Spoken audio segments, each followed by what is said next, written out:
Like to welcome everyone to the Southern California Collegiate Football Officials video review for week 4. These are videos that have come through in previous weeks. I'd like to thank all the coaches who have sent these plays in and the officials who have sent them in also. This is for training only.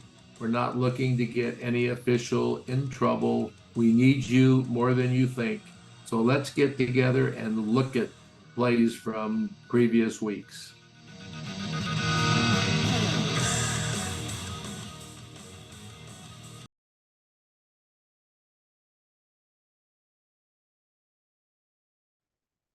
So the first clip this week, Rich Colin is still joining us here to talk about how he would like SCCFOA crews to have the coin toss here. So this is won by our San Diego crew. So Rich, go ahead, take it away. We would like to standardize a coin flip. I know it's not a big thing, but I think it's part of what we're trying to do to take everyone to the next level.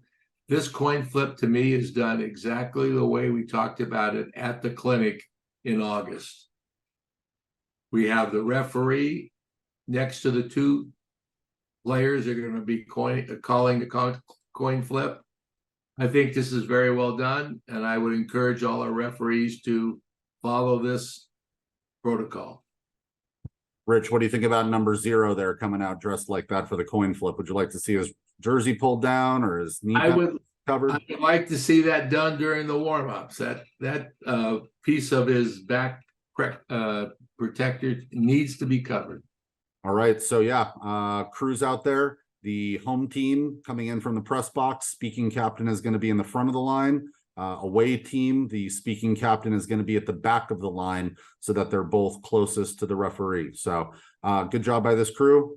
Thanks a lot for the time, Rich. Thank you.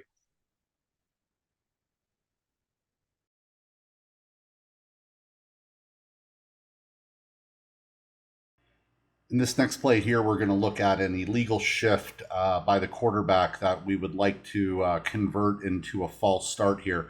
Looking at Rule 7, Section 1, Article 2, and I guess sub number 5 there. An offensive team never coming to a 1-second stop prior to the snap after the ball is ready for play. This is an illegal shift that converts to a false start. So we feel that, great job by the umpire here crashing in. Looks like the ball might have come loose, pulling players off the pile. We see the flank at the top of the screen come crashing in. Great job here. Umpire, again, great job. However, line judge at the bottom of the screen, we don't see you coming in here at all. Both flanks should really be crashing in. Looks like the back judge has a flag, probably somebody pulling someone off of the pile, and a dead ball foul there. But again, we were looking at this action on the quarterback.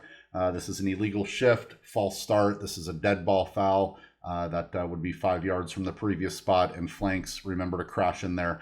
Umpire do a good job. Actually, one of the tips and tricks that I've heard when you got a big scrum like that, just get in there and go, he's got it, he's got it, he's got it. Nobody knows who's got it, but they might stop if they think that you're making a ruling there. So good job by this crew.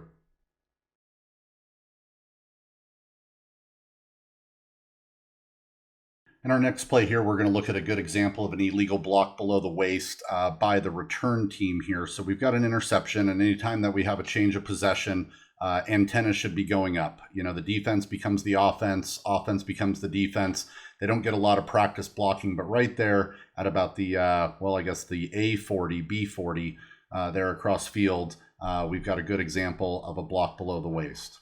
And we get it. There's a lot of crazy action going on. The referee, you're in good pursuit here, but this is a safety foul.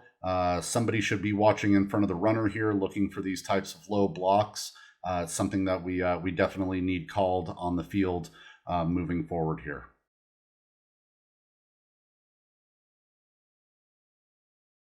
And in this next clip, we're going to take a look at a good example of what is not offensive pass interference and what is not offensive holding. So we're going to pay attention to this particular action here and watch the engagement between this defender and the offensive player.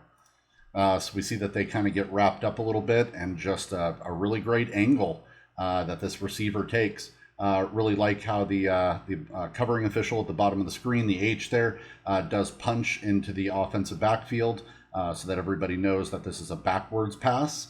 And if that ball were to hit the ground, we would have a fumble and it would remain a live ball. So good job by this flank official recognizing the backwards pass. But in this particular case, these two players just lock up.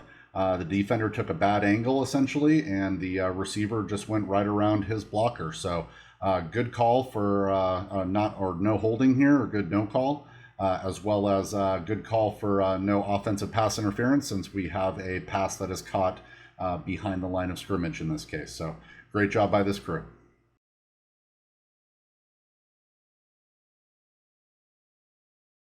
In this next clip here, we're going to look at a good example of leaping, and when it is a foul, pay attention to this player and the action up against the shield here. Right at the snap, this player really doesn't jump up vertically, trying to block the punt. He's really trying to go right up and over that shield there, and this is some action that we do want called as a personal foul for leaping. So this player, could go straight up in the air, but this is really a safety foul, not only for himself, but also for the linemen, that are there on that shield. So again, a good example of when we do want a personal foul for trying to leap over the lineman during a scrimmage kick.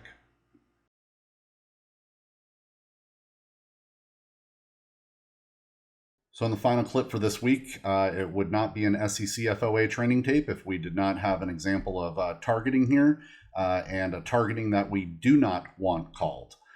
So pay attention to the action there on the quarterback. We see that he is not a defenseless player, so we're looking at 9-1-3, where there needs to be forcible contact with the crown of the helmet.